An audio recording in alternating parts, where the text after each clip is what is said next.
नमस्कार और Neptune in the जोडिएक sign की कड़ी 19 में आपका स्वागत है, जिसमें हम यह पता लगाएंगे कि आपका नेपच्यून साइन कौन सा है, यानी वह आपके कुंडली में कहाँ स्थित है, उसे वहाँ कैसे ढूंढा जाए, उसका वहाँ क्या अर्थ है। हाँ, व्यावहारिक रूप से वह किस राशि में स्थित है।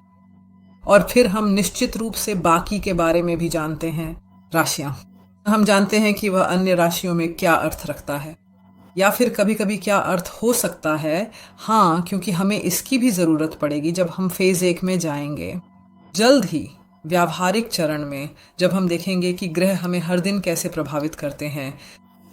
नेपच्यून प्लूटो और यूरेनस की तरह एक ट्रांसपर्सनल ग्रह है और इसे बहुत देर से खोजा गया था, और वह भी 1846 में। अगर हम तुलना करें उन सभी ग्रहों से जिन्हें हम ज्योतिष में इस्तेमाल करते हैं, ये 3 आधुनिक ग्रह प्राचीन ज्योतिष में अभी तक ज्ञात नहीं थे और इन्हें प्राचीन ज्यामितीय गणितीय सटीक प्रणाली में शामिल भी नहीं किया गया था। इसलिए हम इन्हें यहाँ प्राचीन ज्योतिष कोर्स में ज़रूर ध्यान में रखते हैं, लेकिन इन्हें उस प्रणाली में सम्मिलित नहीं करते।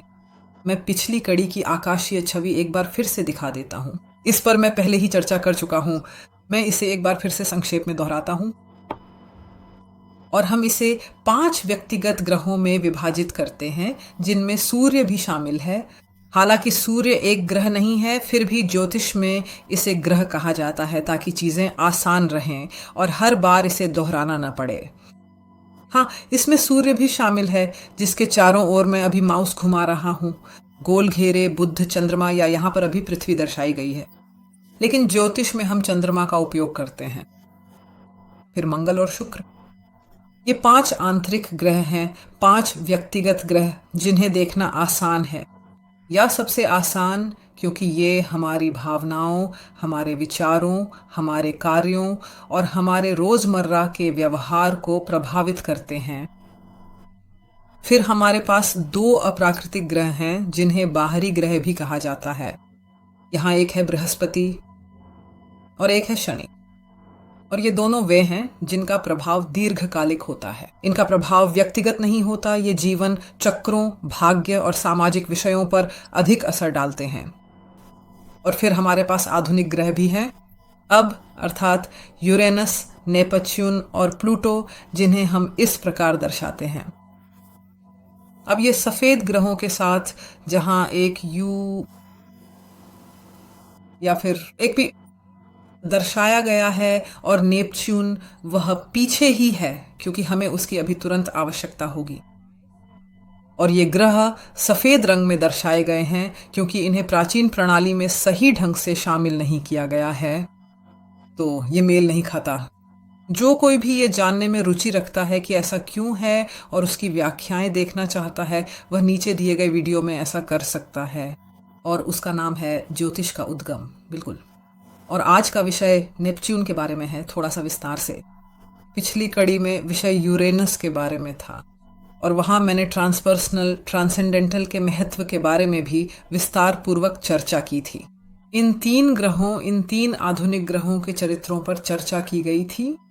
सभी लोगों के लिए जिन्होंने पिछली कड़ी नहीं देखी है, यूरेनस तुम्हारे राशि चिन्ह में उसका क्या अर्थ है, उसका लिंक भी मैं नीचे दे रही हूँ। ये एपिसोड 18 है। हाँ, और आज का विषय नेपच्यून के बारे में ही है।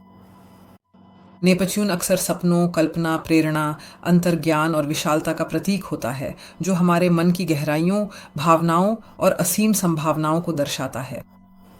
इसे आप आसानी से समझ सकते हैं जब आप किसी कलाकार या कलाकारिणी की कल्पना करें जो समुद्र के किनारे अकेले बैठा है। वहाँ और कोई नहीं है, सिर्फ वही व्यक्ति समुद्र के किनारे तट पर बैठा हुआ और समुद्र को देख रहा है। इस दौरान उसकी कल्पना में तरह तरह की छवियां स्वतः ही आने लगती हैं, और यह व्यक्ति धीरे धीरे उठता है, अपनी ईजल के पास जाता है और उन चित्रों को बनाना शुरू करता है जो उसकी कल्पना में स्वतः ही आ गए थे।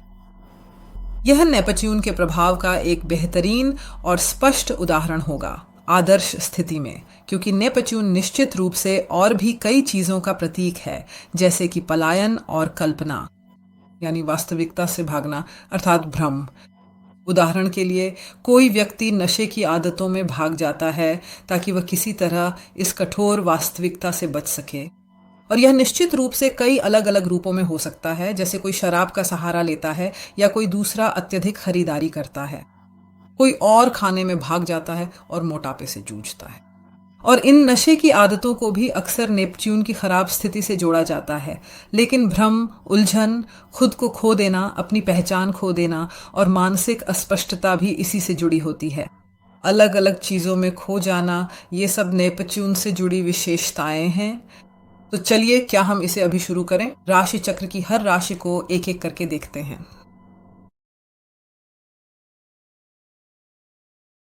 और इसके लिए नई नेपच्यून सूचियां हैं। अगर तुम्हें ये अब तक ईमेल के जरिए नहीं मिली है, क्योंकि तुम अभी तक उदाहरण के लिए न्यूज़लेटर में शामिल नहीं हुए हो, तो तुम नीचे दिए गए लिंक को विवरण में पा सकते हो, ग्रहों के चिन्हों की सूचियों के लिए। वहां तुम्हें अब तक आई सभी ग्रह चिन्हों की सूचियां मिलेंगी, साथ ही आज की नेपच्यून के लिए भी। और इसके अलावा विवरण में तुम्हें एक और लिंक मिलेगा जिसमें अतिरिक्त अर्थ दिए गए हैं। और वहां से तुम मेरी वेबसाइट पे जाओगे, एक ऐसे पेज पे जहां तुम्हें और भी बहुत सारे अर्थ मिलेंगे। हाँ, अगर आज यहाँ कुछ भी तुम्हारे लिए उपयुक्त नहीं है तो तुम वहां और भी देख सकते हो, और वहां से कुछ ऐसा चुनो जो तुम्हारे लिए सही हो, ताकि तुम उसे सही तरीके से समझ सको, ताकि तुम खुद को उसमें पहचान सको। क्योंकि जैसा कि हमने कहा, हमें ये फेज 1 से चाहिए होगा। ठीक है, तो यह है नेपच्यून सूची। ऊपर जहां मैं अभी माउस से उस चिन्ह के चारों ओर घुमा रहा हूं, वह नेपच्यून का चिन्ह है। और यह अन्य बातों के अलावा विस्तार, अंतर्ज्ञान, सपने, कल्पना, प्रेरणा के लिए भी खड़ा है। हमने पहले भी कहा है, और थोड़ा और विस्तार से, जैसा कि हमने पहले भी विस्तार से बताया है, हाँ, पिछली कड़ी में भी, यह उच्च भावनाओं, उच्च हृदय के लिए भी खड़ा है। जैसे कि यूरेनस उच्च मन, उच्च बुद्धि के लिए खड़ा है, और प्लूटो उच्च शरीर बोध, उच्च प्रवृत्ति के लिए खड़ा है। तो नेपच्यून वास्तव में उच्च हृदय केंद्र के लिए खड़ा है। ठीक है, तो अब हम देखेंगे कि तुम अपने कुंडली में नेपच्यून को कैसे ढूंढ सकते हो। और अगर तुम्हारे पास अभी तक अपनी कुंडली नहीं है तो तुम्हें उसे जल्दी से बनवाना होगा। मैं ये तुम्हारे साथ मिलकर कुछ ही मिनटों में एक वीडियो में करूंगा, एक अतिरिक्त वीडियो में, जिसका लिंक नीचे विवरण में भी दिया गया है। कुंडली बनाने का वीडियो। इसे जरूर बनाओ, क्योंकि तुम्हें यह जानना जरूरी है कि तुम्हारी कुंडली में नेपच्यून का चिन्ह कहाँ है, ताकि तुम जान सको कि वह किस राशि में स्थित है और उसकी महत्ता समझ सको। तो इसे जल्दी से कर लो और फिर वापस यहाँ आ जाओ। वीडियो नीचे लिंक किया गया है। ठीक है, तो हमारे पास यहाँ नेपच्यून का चिन्ह है, जिसके चारों ओर मैं अभी माउस घुमा रहा हूँ। और यह इस उदाहरण कुंडली में मेरे पास धनु राशि में स्थित है। लेकिन हम मेष राशि से शुरू करते हैं। यह वही चिन्ह है जिसके चारों ओर मैं अभी माउस घुमा रहा हूं। और अगर तुम्हारा नेपच्यून चिन्ह, यानी यह वाला, इस खंड में, इन 30 डिग्री के खंड में स्थित है, मेष राशि के इस खंड में स्थित है, तो तुम्हारा नेपच्यून चिन्ह मेष है। और इसका मतलब यह है कि तुम्हारे जन्म के समय नेपच्यून ग्रह मेष राशि की लाल दिशा में स्थित था। यह प्रकाशमय पक्ष में यह दर्शा सकता है कि, यानी जब स्थिति तटस्थ या अच्छी हो, जब ऊर्जा अच्छी तरह से प्रवाहित हो रही हो, या अन्य ग्रहों से अच्छा संबंध हो, तो इसका अर्थ हो सकता है दिल से सहज रूप से कार्य करना। हाँ, क्योंकि मेष राशि वास्तव में क्रिया, कर्म और करने के लिए जानी जाती है, और यह ऊर्जा को आगे बढ़ाने, नई शुरुआत करने और साहसिक कदम उठाने के लिए भी प्रसिद्ध है। और अगर इसे पूरी तरह तटस्थ रूप से देखा जाए तो यह शायद सबसे अधिक सहानुभूति रखने वाला या सबसे अधिक संवेदनशील नहीं है, बल्कि अधिक निर्णायक है। सीधे, बहुत सीधे कहा जा सकता है। और अगर यहाँ नेपच्यून भी अच्छी तरह से शामिल हो जाए तो यह बहुत ही शानदार तरीके से एक दूसरे को पूरक करते हैं, क्योंकि वह आवेगी, क्रियाशील मेष जो हर जगह अपनी जगह बना लेता है, वह यह काम दिल से करता है और फिर उच्चतर हृदय से भी करता है। यानी वह अच्छाई के लिए खड़ा होता है और उसके लिए लड़ता भी है। सच्चाई के लिए, अच्छाई के लिए, न्याय के लिए भी कहा जा सकता है। और इसलिए फिर यह आध्यात्मिक नेतृत्व क्षमता भी बन जाती है। यहाँ यह कुछ बहुत ही अद्भुत होगा। अच्छाई के लिए लड़ना, अच्छाई के लिए खड़ा होना, लेकिन साथ ही उन परियोजनाओं को जो किसी उच्चतर सेवा में है, सक्रिय रूप से और खासकर सफलतापूर्वक आगे बढ़ाना। वहीं दूसरी ओर छाया पक्ष में जब यहाँ ऊर्जा अवरुद्ध हो जाती है या ग्रह या स्थितियां अच्छी नहीं होती, तो धुंधलापन, आवेगशीलता आ जाती है। बिल्कुल, क्योंकि नेपच्यून भी धुंधलेपन, भ्रम और अस्पष्टता के लिए खड़ा है। तो यहाँ आवेगशील मेष राशि में नेपच्यून पूरी तरह से तर्कहीन और असंगत हो सकता है और फिर पूरी तरह से नियंत्रण खो सकता है, जिससे स्थिति और भी जटिल हो जाती है। धुंधला, कोई नहीं समझता कि यहाँ असल में क्या हो रहा है। वह बिना किसी कारण के पूरी तरह से बेकाबू हो रहा है या लोग उसे बस समझ ही नहीं पाते। वह भ्रमित हो सकता है और शायद खुद भी ठीक से नहीं समझ पाता कि क्या हो रहा है। और ये इस तरह से प्रकट हो सकता है। या फिर क्रियाशीलता में भाग जाना, जैसे कुछ लोग शॉपिंग में या शराब में भाग जाते हैं। यह निश्चित रूप से अत्यधिक क्रियाशीलता में बदल सकता है। आपको हर समय कुछ करना होता है, आप ए से बी तक दौड़ते हैं, कभी शांति नहीं मिलती, और फिर आप मेष राशि जैसी क्रियाशीलता, मेष राशि जैसे एक्शन में भाग जाते हैं। या इच्छा शक्ति का विघटन भी एक संभावना है, क्योंकि नेपच्यून का संबंध भी विघटन से है। और फिर ऐसा होता है कि मेष, जिसके पास वास्तव में एक अच्छी इच्छा शक्ति होती है, एक बहुत अच्छी इच्छा शक्ति होती है, वह इच्छा शक्ति फिर समाप्त हो जाती है। यहाँ भी ऐसा हो सकता है कि मेष की मजबूत इच्छा शक्ति यहाँ समाप्त हो जाए। नेपच्यून के मेष में होने पर अगर यह सकारात्मक रूप से स्थित नहीं है, फिर हम वृषभ के साथ आगे बढ़ते हैं। वृषभ वह चिन्ह है जिसके चारों ओर मैं अभी माउस घुमा रहा हूं।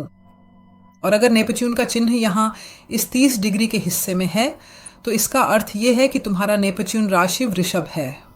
और इसका मतलब यह भी है कि तुम्हारे जन्म के समय नेपच्यून ग्रह वृषभ राशि के हरे रंग वाले हिस्से में स्थित था, जो कि इस राशि का एक विशेष भाग है।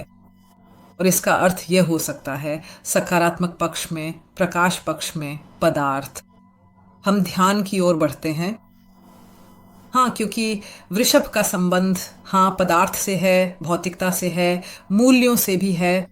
और जब यहाँ कल्पनाशील, स्वप्नदर्शी नेपच्यून भौतिक सांसारिक वृषभ पर आता है, तो तब ये सब कुछ स्वाभाविक रूप से, अद्भुत रूप से भौतिक रूप ले सकता है। ये एक अद्भुत, परिपूर्ण और अत्यंत संतुलित पूरकता है जब बात आती है वास्तव में उत्कृष्ट, सुंदर और आकर्षक चीजें बनाने, रचने की, चाहे वह कला के क्षेत्र में हो, चाहे शिल्प के क्षेत्र में हो, या वास्तव में उन सभी कलात्मक, रचनात्मक और सृजनात्मक क्षेत्रों में हो जो अब भी, अगर हम आगे देखें, सुंदरता को प्रार्थना में बदलते हैं। जो सौंदर्य शास्त्र से भी गहराई से जुड़े हुए हैं।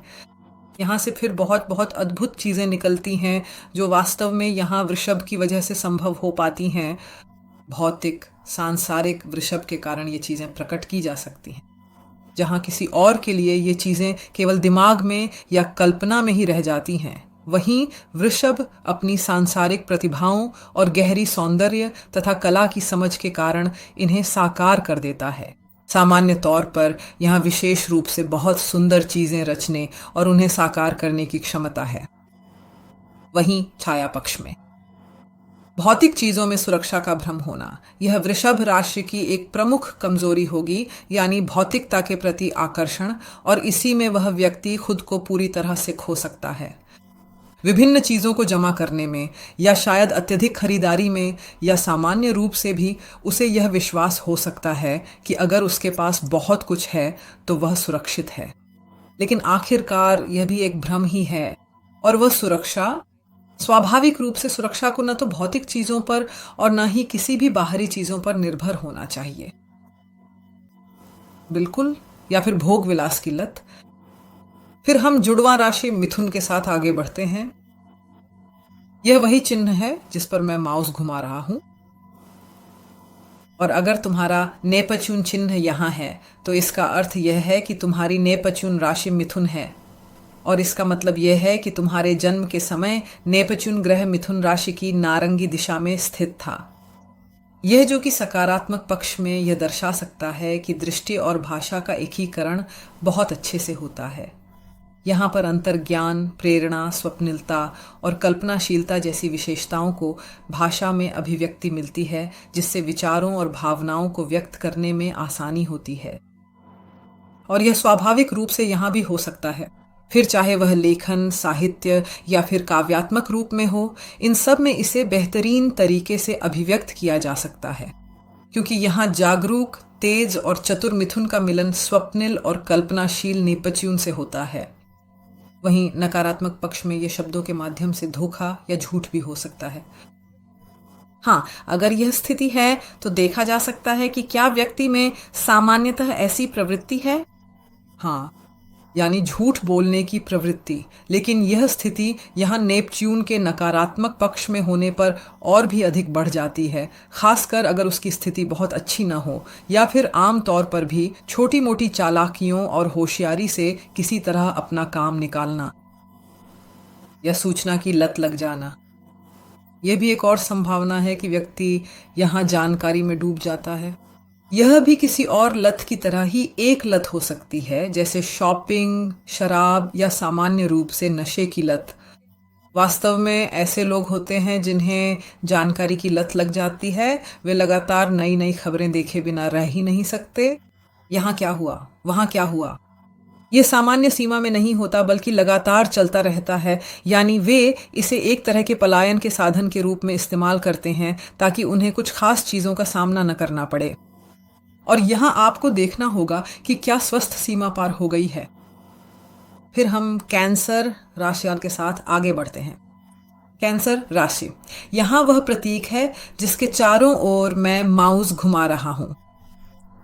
और अगर तुम्हारा नेपच्यून सिंबल यहाँ पर है तो तुम्हारी नेपच्यून राशि कैंसर है। और इसका मतलब है कि तुम्हारे जन्म के समय नेपच्यून गहरे नीले कैंसर दिशा में था, जो अन्य बातों के अलावा सकारात्मक रूप में असीमित उपचारकारी सहानुभूति, संवेदनशीलता, स्वप्न शक्ति और मजबूत आंतरिक छवियों का अर्थ हो सकता है।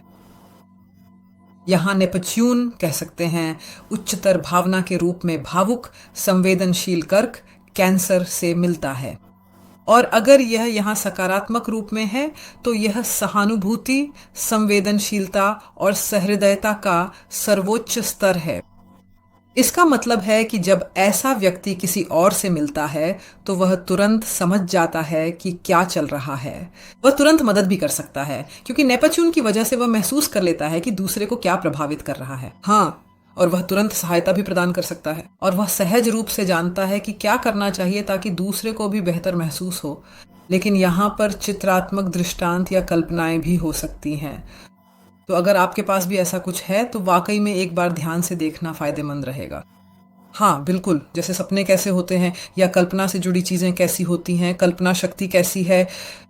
हाँ, क्योंकि यहाँ वाकई में बहुत कुछ संभव है, खासकर कला के क्षेत्र में, क्योंकि वहाँ भी सब कुछ कल्पना से ही शुरू होता है। जैसे कि कोई चित्र बनाना, क्योंकि किसी भी चीज़ को अभिव्यक्त करने से पहले वह पहले कल्पना शक्ति में होती है। वहाँ निश्चित रूप से चित्र बनाना जैसी चीज़ें हो सकती हैं। साथ ही जैसे स्वप्न विश्लेषण, भविष्यवाणी, दूरदर्शिता और ऐसी सभी चीज़ें, हाँ ऐसी किसी भी दिशा में जाने वाली चीज़ें किसी व्यक्ति के लिए उपयुक्त हो सकती हैं। वहीं छाया पक्ष में भावनात्मक बाँट आ सकती है, क्योंकि यहाँ नेपच्यून और कर्क के साथ जो भी महसूस किया जाता है वह बहुत ज़्यादा हो सकता है। ऐसे में आप एक बार शहर जाते हैं और होते हैं बहुत सारे लोगों के बीच, और आपको लगभग हर तरफ से, दाएं बाएं और हर जगह से सब कुछ महसूस होने लगता है। ये फिर हाँ बोझिल कर सकता है, अभिभूत कर सकता है। सीमाओं की कमी, बिल्कुल यह वाकई में सीखना चाहिए, क्योंकि फिर आप यह नहीं पहचान पाते कि क्या दूसरे का है और क्या असल में मेरा है। और यह हाँ, जैसा कि कहा गया, नेपच्यून के साथ ये उच्च क्षमताएं होती हैं। यह हमने पिछली कड़ी में पहले ही चर्चा कर ली थी, और ये एक ऐसी चीज़ होगी जिसे करना चाहिए। यहाँ आपको यह सीखना चाहिए कि आप अपने और दूसरों की भावनाओं में फ़र्क करें, क्योंकि वरना आप इससे बाहर नहीं निकल पाएंगे। आपको पता नहीं चलेगा कि क्या दूसरे का है और क्या आपका खुद का है। जब यह पता नहीं होता तो आप लगातार दूसरों की भावनाएं भी जीते रहते हैं। और अनजानी या अवचेतन मन की मैनिपुलेशन ये यहाँ भी हो सकता है, कि आप जानते हैं कि दूसरे क्या महसूस कर रहे हैं। और जब कोई अपने स्वार्थ के लिए काम करता है, न कि किसी ऊंचे उद्देश्य के लिए, तो वह इसे अच्छी तरह से नियंत्रित कर सकता है, क्योंकि उसे पता होता है कि दूसरा भावनात्मक रूप से कैसे सोचता है। ठीक है, तो अब हम आगे बढ़ते हैं सिंह लियो के साथ। और दरअसल सिंह यहाँ का प्रतीक है जहाँ मैं अभी माउस से इर्द गिर्द घूम रहा हूँ। और अगर तुम्हारा नेपच्यून प्रतीक वहां स्थित है तो तुम्हारा नेपच्यून राशि सिंह है, और इसका मतलब है कि तुम्हारे जन्म के समय नेपच्यून पीले सिंह दिशा में था।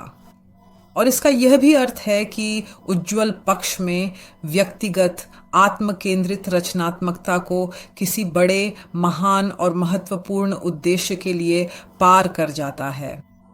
कला अभिव्यक्ति, क्योंकि सिंह यहाँ रचनात्मक आत्मविकास, हृदय की शक्ति, आत्म अभिव्यक्ति, मंच, रचनात्मकता और साथ ही बाल सुलभ जीवन आनंद का प्रतीक है, अर्थात और नेपच्यून वह अन्य बातों के अलावा विशेष रूप से पारलौकिकता, करुणा, सपने, अहंकार का विलय और साथ ही दिव्यता का भी प्रतीक है। प्रेरणा, एकता की गहरी और सच्ची लालसा। और जब नेपच्यून सिंह राशि में होता है तो वह व्यक्तिगत अहंकारी रचनात्मकता को धीरे धीरे भंग कर देता है और उसे किसी बड़े महान उद्देश्य के लिए पूरी तरह खोल देता है। यह एक ऐसी कला या अभिव्यक्ति है जो केवल उसके द्वारा नहीं बल्कि उसके माध्यम से, उसकी प्रेरणा से आती है। और यह उदाहरण के लिए इस तरह प्रकट हो सकता है। एक संगीतकार के मामले में जो वास्तव में खुद संगीत नहीं बनाता बल्कि उसे प्राप्त करता है, या एक चित्रकार जो ऐसी तस्वीरें बनाता है जो लोगों को अंदर तक छू जाती हैं या इतना कुछ कह जाती हैं कि वह खुद भी नहीं जानता कि क्यों, वह खुद भी इसे समझा नहीं सकता, लेकिन वह इन संदेशों को प्राप्त करता है और उन्हें इसी तरह व्यक्त कर सकता है। या फिर बस एक व्यक्ति जो बिना किसी दिखावे के प्यार करता है, जो सिर्फ इसलिए प्यार करता है क्योंकि वह प्यार करना चाहता है और गर्माहट फैलाना चाहता है। यह बस बहता है बिना किसी लाभ की चाहत के, बिना अपने अहंकार को फुलाने की इच्छा के। वहीं दूसरी ओर छाया पक्ष में महत्व के बारे में आत्मभ्रम, प्रतिभा, हाँ, यहाँ भी इंसान खुद को बहुत कुछ समझा सकता है, या आहत, गर्व, पीड़ित की भूमिका। फिर हम कन्या राशि के साथ आगे बढ़ते हैं और यह वही प्रतीक है जिसके चारों ओर मैं अभी माउस घुमा रहा हूं। और अगर तुम्हारा नेपच्यून का प्रतीक यहाँ इस खंड में है तो तुम्हारा नेपच्यून चिन्ह कन्या है, और इसका मतलब है कि जन्म के समय नेपच्यून नारंगी कन्या दिशा में था। और इसका अर्थ यह हो सकता है कि उज्ज्वल पक्ष में प्रकाशमय रूप में सहज उपचार कला, रोजमर्रा की आध्यात्मिकता, भाषा में रहस्यवाद, यहाँ फिर से उच्चतर भावना, उच्चतर अंतर्ज्ञान कन्या की तीक्ष्ण बुद्धि से मिलता है।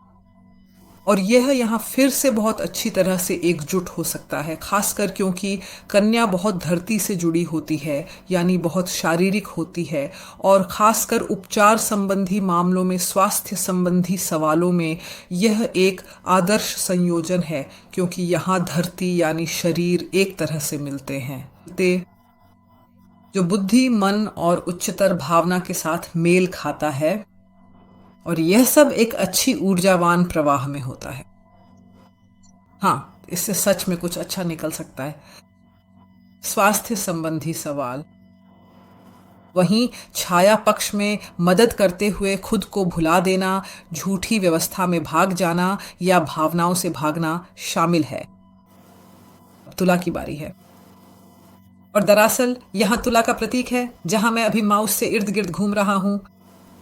और अगर तुम्हारा नेपच्यून प्रतीक यहाँ इस तुला क्षेत्र में है तो तुम्हारा नेपच्यून चिन्ह तुला है, और इसका मतलब ये है कि तुम्हारे जन्म के समय नेपच्यून हरे रंग की तुला दिशा में स्थित था। और इसका अर्थ यह भी है उज्ज्वल और स्पष्ट रूप में निःस्वार्थ प्रेम, आत्मा के गहरे संबंध, आत्मा की सच्ची अभिव्यक्ति के रूप में कला। हाँ, जैसा कि हम जानते हैं, नेपच्यून की तुलना में होने पर इस व्यक्ति के लिए निश्चित रूप से कोई भी सतही या उथले संबंध नहीं होंगे। ये उनके लिए बहुत महत्वपूर्ण होगा कि संबंध असली और गहरे आत्मिक हों। तो किसी सतही चीज के साथ इस व्यक्ति के पास जाना निश्चित ही बेकार है। हाँ, और यह गहरा निस्वार्थ प्रेम भी निश्चित रूप से कला में अच्छी तरह व्यक्त कर सकते हैं, चाहे वह किसी भी रूप में हो। वहीं छाया पक्ष में अस्पष्ट सीमाएं, प्रेम में निर्भरता और चीजों को सुंदर बनाकर दिखाना शामिल है। अब हम आगे वृश्चिक राशि पर विस्तार से नजर डालते हैं। ये वही क्षेत्र है जिसे मैं अभी अपने माउस से घेर रहा हूं, ताकि आप इसे स्पष्ट रूप से देख सकें। और अगर तुम्हारा नेपच्यून चिन्ह इस वृश्चिक क्षेत्र में स्थित है तो तुम्हारी नेपच्यून राशि वृश्चिकी है, और यह उज्ज्वल रूप में अन्य बातों के अलावा गहरी मानसिक समझ के रूप में प्रकट हो सकता है, और वह है गहरी भावनात्मक समझ। अब वृश्चिक वैसे भी पहले से ही भावनात्मक है, यानी भावनाओं के मामले में अच्छा चलता है, एक भावनात्मक राशि है। और अगर यहाँ नेपच्यून भी सकारात्मक रूप से स्थित है तो हाँ, यह जन्मजात मनोवैज्ञानिक होगा। हाँ, और वर्जनाओं का विघटन भी। वहीं छाया पक्ष में हेर फेर के माध्यम से धोखा देना शामिल है। हाँ, अगर स्थिति खराब हो तो यहाँ भी ऐसा ही होगा। कभी कभी शायद यह सबसे अधिक हेर फेर करने वाला होता है जो यहाँ उपलब्ध है। हाँ, क्योंकि वृश्चिक वैसे भी बुरी स्थिति में है पहले से ही। हाँ, चुनौतीपूर्ण है, खासकर शक्ति के खेल और हमेशा सही होने की जिद में। और अगर यहाँ भी स्थिति खराब है तो सबसे अधिक संभावना है कि आपको एक हेर फेर करने वाले व्यक्ति से सामना करना पड़ेगा, जो यह भी जानता है कि वह क्या कर रहा है।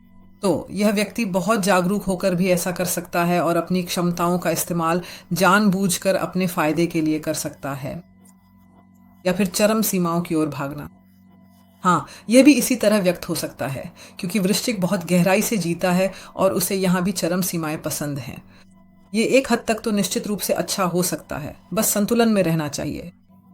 ये संतुलन में रहना चाहिए, लेकिन यह भी हो सकता है कि यह एक तरह की भागने की प्रवृत्ति बन जाए, जैसे कि दूसरे लोग शॉपिंग या खाने के जरिए खुद को भटकाते हैं। इसी तरह नेपच्यून वृश्चिक में भी खुद को चरम सीमाओं में डाल सकता है। एड्रेनालिन की लहरें, अत्यधिक तनाव या अन्य चरम परिस्थितियां। अब हम आगे बढ़ते हैं धनु राशि के साथ। धनु यहाँ वो चिन्ह है जिसके चारों ओर मैं माउस घुमा रहा हूं।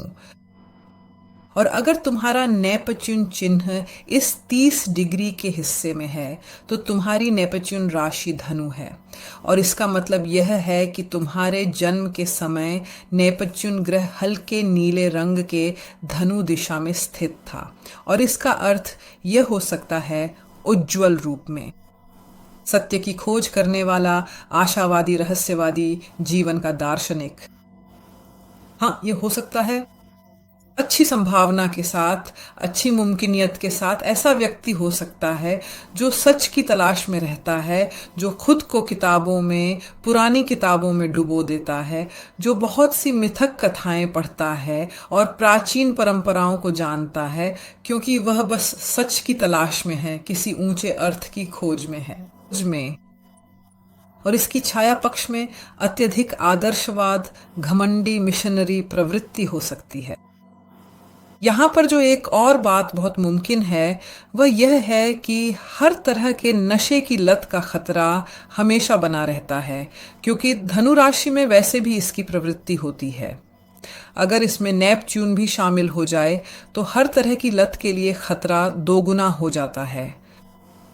तो चलिए हम मकर राशि के साथ आगे बढ़ते हैं, और ये वही चिन्ह है जिसके चारों ओर मैं अभी माउस घुमा रहा हूं। और अगर तुम्हारा नेपच्यून का चिन्ह यहाँ पर है तो इसका अर्थ ये है कि तुम्हारी नेपच्यून राशि मकर है, और इसका मतलब यह है कि तुम्हारे जन्म के समय नेपच्यून ग्रह बैंगनी मकर दिशा में था। और इसका अधिक उज्ज्वल और सच्चे अर्थों में यह हो सकता है, यह प्रेरणा की अभिव्यक्ति है और उसे धैर्यपूर्वक साकार करना। हाँ, यह यहाँ भी वृषभ की तरह ही है, बस वास्तविक अभिव्यक्ति के रूप में थोड़ा अलग है, लेकिन क्रियान्वयन और साकार करने के मामले में वृषभ जैसा ही है कि जो भी प्रेरणा, अंतर्ज्ञान, जो भी प्राप्त होता है, जो भी दृष्टियां होती हैं, उन्हें यहाँ ठीक से साकार किया जा सकता है, और वह भी बहुत अच्छे से, विशेष रूप से मकर की धैर्य और सहन शक्ति की वजह से। वहीं छाया पक्ष में जिम्मेदारी के बारे में आत्मभ्रम संरचनाओं में भाग जाना। हाँ, कोई जिम्मेदारी में भी भाग सकता है। यह वास्तव में संभव है कि कोई खुद को बहुत सी चीजों के लिए जिम्मेदार महसूस करे। हाँ, और तब यह भी समस्याओं से भागने का एक तरीका बन जाता है। अब हम आगे बढ़ते हैं कुंभ राशि के साथ। कुंभ राशि वह चिन्ह है जिसके चारों ओर मैं अभी माउस घुमा रहा हूं, और अगर तुम्हारा नेपच्यून चिन्ह यहाँ इस क्षेत्र में है तो तुम्हारी नेपच्यून राशि कुंभ है, और इसका मतलब है कि तुम्हारे जन्म के समय नेपच्यून ग्रह बैंगनी कुंभ दिशा में था, और इसका अर्थ प्रकाशमय रूप में यह हो सकता है दूरदर्शी मानवतावाद। हाँ, कुंभ राशि तो वैसे भी सामूहिकता, बड़े उद्देश्य और समुदाय के लिए जाना जाता है, और अगर यह नेपच्यून के साथ अच्छी स्थिति में हो तो यह सच में कर सकता है कि बड़ी भीड़, बहुत सारे लोग यहाँ कुछ अच्छा करने के लिए, कुछ रचनात्मक करने के लिए प्रेरित हों, और साथ ही नेटवर्क चेतना भी विकसित हो। और ख़ासकर आज के समय में जब नेटवर्किंग, ऑनलाइन कनेक्शन और इंटरनेट जैसी सुविधाएं उपलब्ध हैं, तो ऐसे व्यक्ति के लिए अपनी दृष्टि, अपने विचारों और अपनी प्रेरणा को व्यापक जनसमूह तक पहुंचाना और उसमें सफलता पाना अब पहले की तुलना में और भी अधिक आसान हो जाता है। इसका मतलब है कि यहाँ सच में कुछ अच्छा करना, लोगों को सकारात्मक रूप से प्रभावित करना, लेकिन एक रचनात्मक, सहायक और स्वस्थ तरीके से। यह भी कहा जा सकता है कि कुंभ राशि में नेपच्यून ऐसी दुनिया का सपना देखता है जहाँ तकनीक में दिल हो और आध्यात्मिकता तार्किक हो, और वह वास्तव में इन चीज़ों को एक साथ लाने में सफल होता है। वहीं इसकी छाया पक्ष में आभासी दुनिया में खो जाना। हाँ, यह भी एक क्लासिक उदाहरण होगा। ऑनलाइन की लत, शायद गेम्स की लत, या सामान्य रूप से वर्चुअल दुनिया में फंसे रहना, और आगे बढ़ें तो अति आदर्शवाद के कारण भ्रम भी हो सकता है। ठीक है, और अब हमारे मीन राशि वाले जो आखिरी हैं, ये वही प्रतीक है जिसके चारों ओर मैं माउस घुमा रहा हूं। और अगर तुम्हारा नेपच्यून प्रतीक इस 30 डिग्री के खंड में आता है तो तुम्हारी नेपच्यून राशि मीन है, और इसका मतलब यह है कि तुम्हारे जन्म के समय नेपच्यून ग्रह हल्के नीले रंग के मीन राशि की दिशा में स्थित था।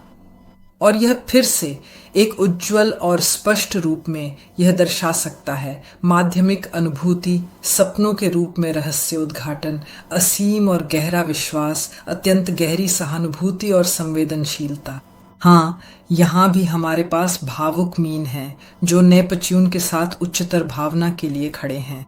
यहाँ हाँ, अगर यह अच्छी स्थिति में है तो भावनात्मक रूप से इससे अधिक भी संभव नहीं है, यह भी मुश्किल है। यह सर्वोच्च स्थिति है, खासकर जब बात सपनों में रहस्य उद्घाटन, स्वप्न व्याख्या और सामान्य रूप से सपनों में चेतना की होती है। लेकिन यह सब कुछ जीवन, अपने साथियों, जानवरों, पर्यावरण और प्रकृति के प्रति एक अविश्वसनीय प्रेम भी है, सिर्फ इसलिए क्योंकि आप सब कुछ महसूस करते हैं। आप इसे इतनी तीव्रता से अनुभव करते हैं कि आप चाहकर भी अलग नहीं कर सकते।